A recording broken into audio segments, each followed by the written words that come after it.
আমরা মাঠে ইফতার করি, আমাদের ফিলিংটা আসলে অন্যরকম থাকে, আসলে ভালো লাগা কাজ করে।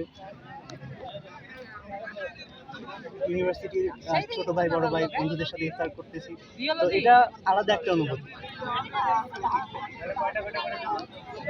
ভালো লাগছে, খারাপ লাগাও কাজ করছে।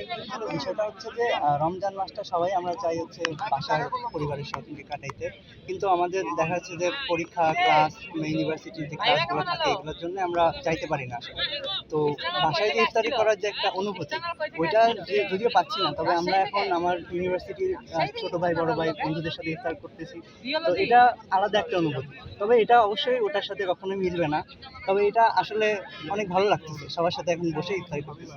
পরিবার ছাড়া এটা হচ্ছে আমার দ্বিতীয় রমজান। অবশ্যই ভালো লাগা কাজ করছে, খারাপও কাজ করছে। পরিবার ছাড়া যেহেতু ইফতার, পরিবারের প্রতিটি মানুষকে খুব মিস করছি। এছাড়াও এই পরিবেশে বন্ধুদের সাথে ক্যাম্পাসে ইফতার আয়োজন করা হয়েছে, সেখানে সবার সাথে সময় দিচ্ছি। সর্বোপরি ভালো লাগছে, খারাপ লাগাও কাজ করছে। এটাই আমার।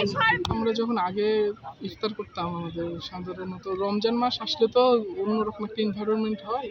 আবার যখন ইফতারের সময় বিশেষ করে সেটা আমাদের কাছে আকর্ষণীয় মুহূর্ত হয়ে দাঁড়ায়, সেটা ইসলামিক দিক দিয়ে বলেন, সামাজিক দিক দিয়ে বলেন। তো আগে যখন ভার্সিটিতে পড়ার আগ মুহূর্তে আমাদের ইফতারে করার পারসেপশনটা বা ফিলিংটা অন্যরকম ছিল, যেটা এখন আসলে হয় না। কারণ মোটামুটি 20 রমজান পর্যন্ত আমাদেরকে ক্যাম্পাসে থাকতে হয়, ক্লাস পরীক্ষা অ্যাসাইনমেন্টের কারণে, বিশেষ করে পরীক্ষার কারণে মিড পরীক্ষা দেয় বা সেমিস্টার ফাইনাল পরীক্ষা থাকে, যার কারণে ক্যাম্পাসে থাকা লাগে। সেক্ষেত্রে হয় কি, আমরা মেসে থাকি, মেসে যারা অবস্থান করি তারা হয়তো মেসে অনেক ইফতার করি, আবার অনেকে এরকম মাঠে ইফতার করি। তো সবচেয়ে বড় বিষয়, যখন আমরা মাঠে ইফতার করি আমাদের ফিলিংটা আসলে অন্যরকম থাকে, আসলে ভালো লাগা কাজ করে। কারণ মানুষ সামাজিক জীব, মানুষকে একা থাকতে অবশ্যই অতটা ভালো লাগে না যতটা মাঠে আসার পরবর্তীতে আমরা এই ফিলিংটা আসলে পাই। এটা আমার কাছে পজিটিভলি মনে হয়। একসাথে যখন আমরা 5 জন 10 জন মিলে একসাথে যখন ইফতার করি, তো সেই সময়টাকে আসলে এনজয় করি।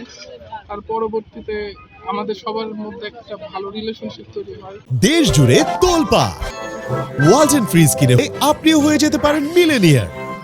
হ্যাঁ, সেটা তো অবশ্যই। বাসায় যখন সবার সাথে থাকি একসাথে, ওইটা তো ব্যাপারটা আলাদা থাকে। সবাই পরিবারে যখন একসাথে করি, এখানেও একটা পরিবার, বিজনেস ডিপার্টমেন্ট বা জেলা সমিতির বিভিন্ন সংগঠন থাকে, হয় ভালো লাগে। ইফতারিতে তো ধরেন হালকা ভারী খাবার যেগুলো আছে, হালকা থেকে ভারী, যেমন ভাজা পোড়া তো বেশি আর কি, ছোলা মুড়ি বুন্দিয়া, এই তো।